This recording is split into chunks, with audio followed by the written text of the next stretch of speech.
What's this? That's our sync clappable. Give it a good slap for us. You're serious? Yeah. There you go. Okay. Film star. This is about messaging to the family, not just my daughters, but the grandkids and the future generations. I have one particular memory of a couple walking who clearly were in their 90s, holding hands. I think it was in Vaduz. It reminded me of a saying that my grandmas used to say to me, which is good thoughts, good words, and good deeds.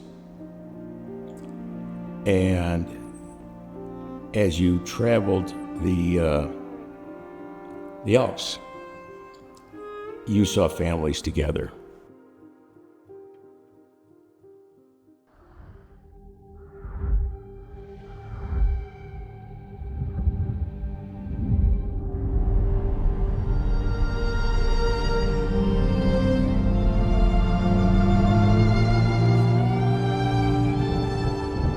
Well, the Coppa Delle Alpi is the race through the Alps. The Alps extend through 7 European countries, and they've never done it this extensive. So this was 5 days, about 1,300 miles, I think 2,200 kilometers.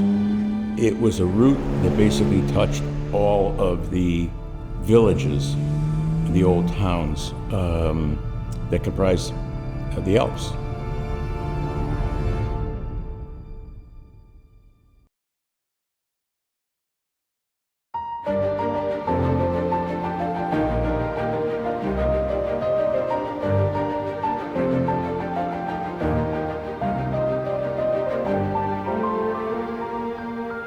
My co-driver is Paul McCarthy. Paul's a retired Delta pilot, a former Navy pilot, and he actually is my next door neighbor, and we've known each other 35 years. Very good friends, great navigator. Well, Nicole Snowden is basically the den mother. Make sure that we're all in the right place at the right time. And then the chief mechanic is Alex Skinner, and Alex basically built this car and then rebuilt this car and rebuilt it again.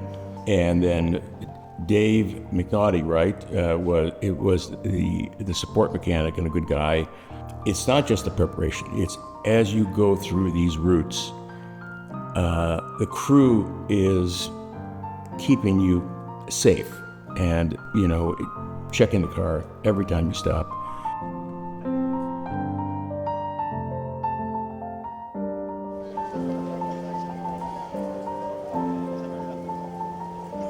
I have to get everybody there. I have to make sure that we know where Jeff is coming into, where the team are coming into, that we have hotels ready and prepared.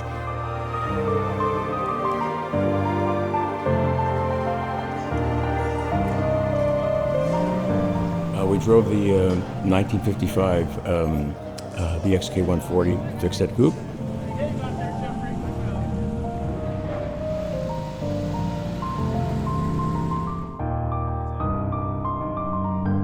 I love the racing through these extended day events, but in particular, this was the first time that the organization incorporated going into Slovenia, going into France, and extending it. And I really wanted to do it because the theme was to discover this region, and I had been there before, but not this extensively.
driving through the Alps is you're following the country roads and you're going up and down and following the geometry of the geography, which is something that really struck me because it finally made sense why villages were located where they were located, because they were along a route or they were alongside a river, or there was a reason for it to be there.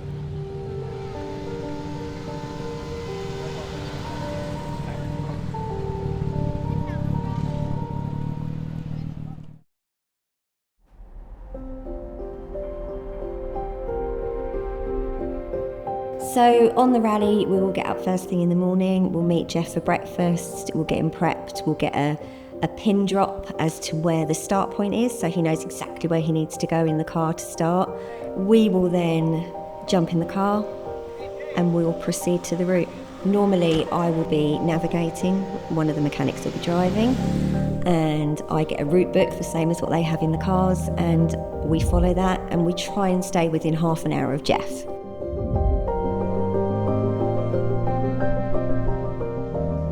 Well, normally the Coppa is a winter event, which is a 4-day event where there's lots of snow on the ground.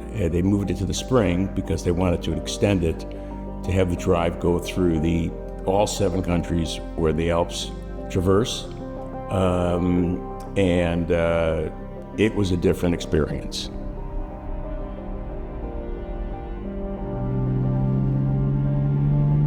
The other events, like the Mille Miglia, are very intense regularities. This was more, in many ways, like a mountain tour. They timed it so that you'd have time to stop in a village or town, an important place, stop, get out of your car, be greeted and visited by local residents. And again, I think the theme was to rediscover the Alps.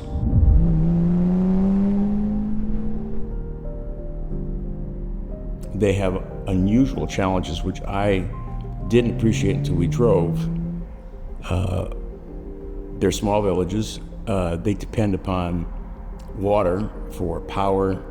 They have massive infrastructure challenges because of the roads, of deterioration for the roads over weather. And in many ways, it's kind of like the middle of America. I always say that the middle of America is a forgotten place, and I think the same thing for the Alps. And for me, the theme of this, because I thought about this a lot, that was to communicate to my family, especially my grandkids, that life's not just about speed, it's about finishing, and you want to be there at the end, having accomplished what you set out to do. The Coppa is sort of a poster child for that because of the extensive driving and really the lack of regularity demands. You had time to really enjoy the views, enjoy the people. Every time we stopped, there was something new and different.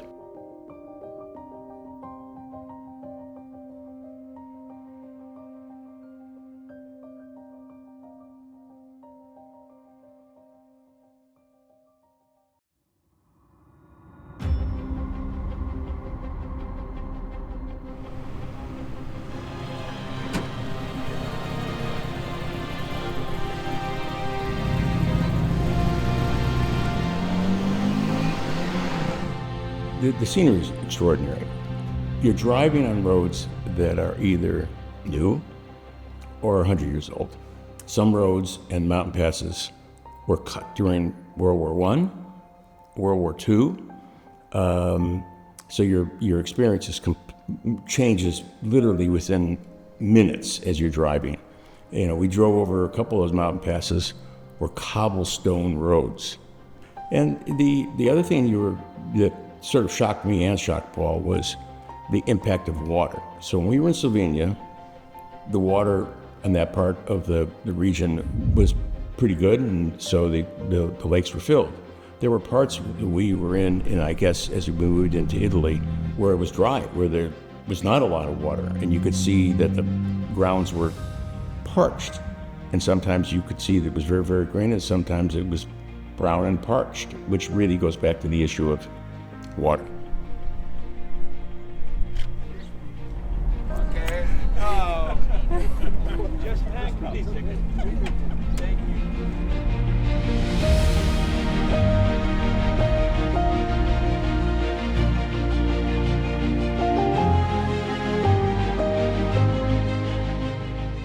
If you were low elevations, it was springtime and there was flowers blooming and it was beautiful. And as you went up the mountain, you went above the tree line and it was kind of barren. And then from there, when you got significantly above the tree line at 6,000 feet, there's snow on the ground.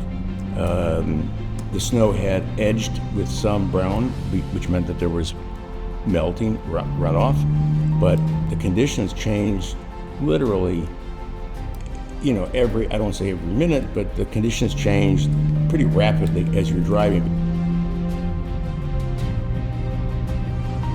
You pull in the evening and all the cars line up, and then families come out. And a young man came with his dad and wanted to know how old the car was. And I said, the car's 1955, 70 years old. Wow, how old are you? And I said, I'm 78. He said, you're really old. Can you drive? I said, yeah, I can drive. And here's this kid who's seeing his bit of history.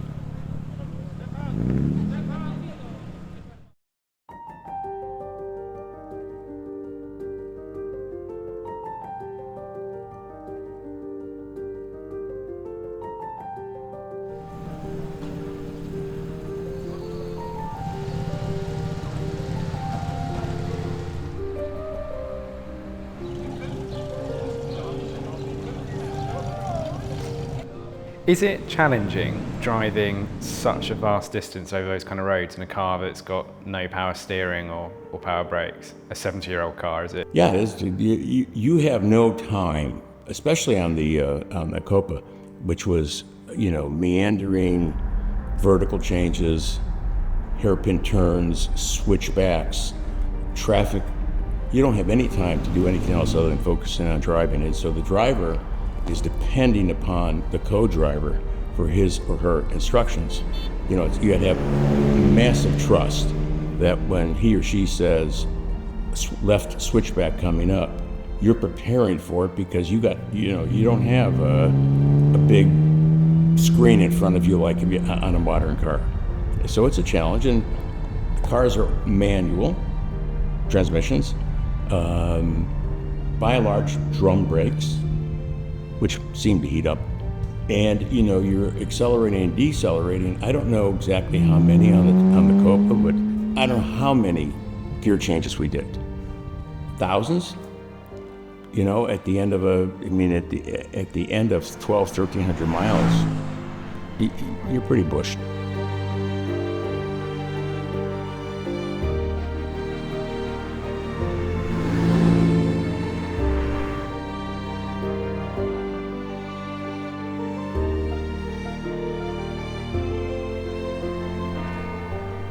From the day that Jeff said he'd signed up for the Coppa, we start looking at what are we going to need. We've got to look at the weather, what roads we're going to be on. We've got 3 different sets of wheels and tyres for the car. So, we had to look at, are we looking at definite snow on the roads? Do we need studded tyres? Do we need normal winter tyres? The aluminium rimmed wheels, they won't be strong enough for if there's any big holes in the road. Then we also looked at this year, we decided there's a lot of switchbacks. We need to upgrade the brakes, so we fitted disc brakes to the front of it this year. And then you have to go through everything systematically, and how long's that part been on the car? Is it showing any signs of weakness? If it is, it has to be replaced. The ultimate goal is the car has to finish the race.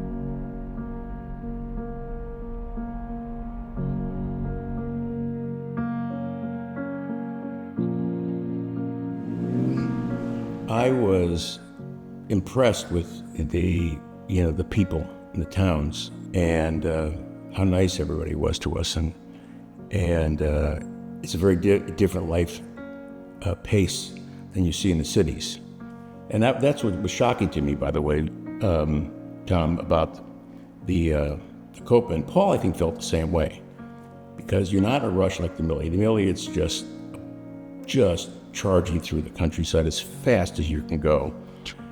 This was very different, and I think the organization is to be applauded.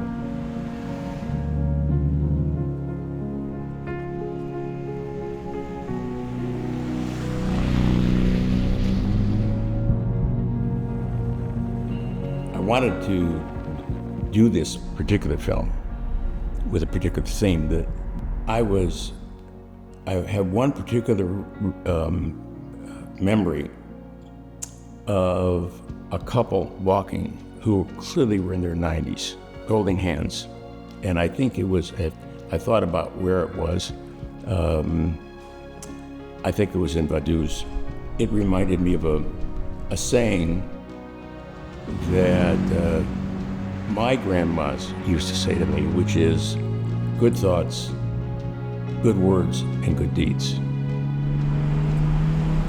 As you traveled the Alps, you saw families together, multi-generations, great-grandparents, grandparents, father, mother, and children, all together as an intact. And I think it's important that my girls, their kids, Aiden, Riley, Jake, Sarah, Ella, never forget the family, and keep in mind, like I said, good thoughts, good words, and good deeds. And when you look back on your life, you can look back proudly that you've done good things. It's not about money. It's not about power. It's about, did you do something that was good?